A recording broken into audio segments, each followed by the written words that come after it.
अस्सलाम वालेकुम नाज़रीन, बड़ी ही अफसोसनाक खबर है हमारे पास। एक दोस्त थे पाकिस्तान गए कनाडा से, और वहाँ पे उन्हें कत्ल कर दिया गया है। उनके भतीजे हमारे साथ हैं इस वक्त लाइन पे, उनसे पूरी सूरत हाल पूछेंगे, चलेंगे उनके पास। जी अस्सलाम वालेकुम सर। वालेकुम सलाम रहमतुल्लाह। हाँ जी, बताएंगे कि क्या हुआ, क्या मामला हुआ? आपके ताया थे? जी, ये मेरे ताया थे। उनका नाम है शाह हुसैन कोकर। फयाज हुसैन और खोखर। जी। हाँ जी।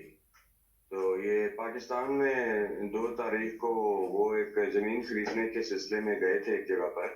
जी। तो वहां पर कुछ लोगों ने उन पर कातलाना हमला किया। जी। और उनके साथ मेरे ताया के साथ एक साथी भी था। जी। तो उनको उन्होंने गोलियां मारी और टांग पे लगी गोलियां। जी। और गाड़ी भी उनकी जला दी हम्म। ताकि वो वहां से कोई हेल्प भी ना ले सकें या वहां से निकल ना सकें। जी। तो फिर वो उनकी जो है वो इंतकाल की वजह वो उनकी ब्लीडिंग बनी। फिर वो उनको डायबिटीज भी का भी जरा शिकायत की। जी। तो उस वजह से फिर ब्लीडिंग हो जाने की वजह से और वक्त पर उनको मदद ना मिलने की वजह से उनका इंतकाल हुआ। और वो जिस जगह पर थे वो थोड़े से छोटे कस्बे में थी, कसूर से थोड़ा सा जनूब में एक जगह है खुडिया नामी। जी। तो वहां पर ये वाकया हुआ है। अच्छा, ये बताइए किसी के साथ दुश्मनी वगैरह तो नहीं थी? कब से कनाडा में थे? नहीं नहीं नहीं, दुश्मनी तो दूर की बात। आप उनके सब जानने वालों से अगर पूछें तो हर शख्स आपसे यही कहेगा कि वो बहुत प्यार करने वाले और सबका ख्याल करने वाले। और उन्होंने उन्होंने तो कुछ फैमिलीज की स्कॉलरशिप लगा रखी थी, एक अच्छा। वजीफा लगा रखा था गरीब लोगों के लिए कि महाना वो उनकी मदद करे। अच्छा, ये बताइए कि ये जो दूसरा एक और उनका साथी था, वो ठीक है या उसके साथ भी कोई मसला बना है?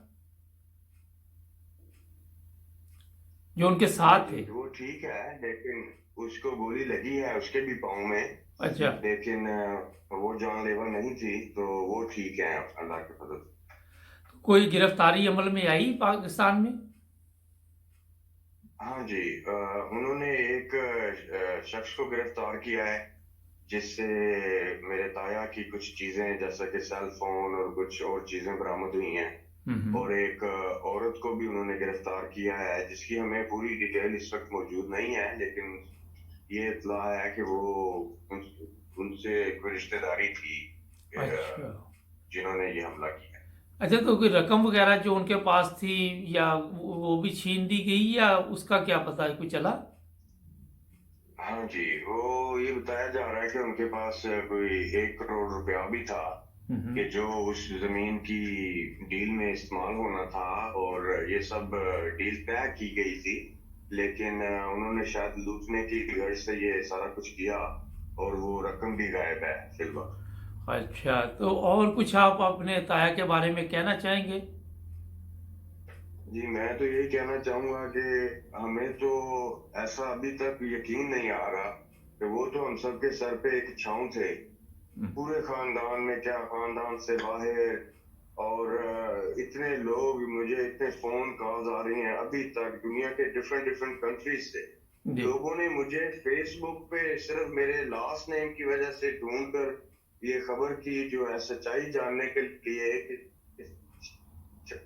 मैं उनको कंफर्म किसी तरह कर दूं या उनको पता चल जाए मैं उनका रिश्तेदार हूं या बता सकूं कि ये वाकया सच है या नहीं। मुझे ऐसे ऐसे लोगों के फोन आए हैं जिन्हें जिंदगी में मेरे कभी राता नहीं हुआ। और वो सब जो है वो इतना दुख में मुलव्वस हैं, बार बार फोन कर रहे हैं, पूछ रहे हैं। और हम खुद भी अभी अचानक फिर हमें पाकिस्तान आना पड़ा जी। इस सिलसिले में। अच्छा, तो आप उनकी तदफीन वगैरह का क्या प्रोग्राम है, थोड़ा बताएंगे हमारे देखने वालों को? जी, आज असर की नमाज पे उनका नमाज जनाजा का प्रोग्राम है। कहाँ और पे? उसके मान बाद हाँ जी, ये चिनाब नगर में। रबुआ में? हाँ जी, रबा। ठीक है, तो ये बताइए कि तदफीन भी वहाँ रबुआ में ही आज ही होगी? जी, हाँ जी, अच्छा, होगी। चलिए बहुत शुक्रिया आपका, आपने 9 टीवी इंटरनेशनल को टाइम दिया। आपसे फिर भी बातचीत होती रहेगी। उनकी कुछ वीडियोस वगैरह बना के हमें ज़रूर भिजवाइएगा। जी, जैसे ही मुझे कुछ वक़्त मिलता है तो मैं ज़रूर आपको जी वीडियो बहुत शुक्रिया। भेजूँगा। Thank you. जज़ाकल्लाह थैंक यू। बहुत-बहुत।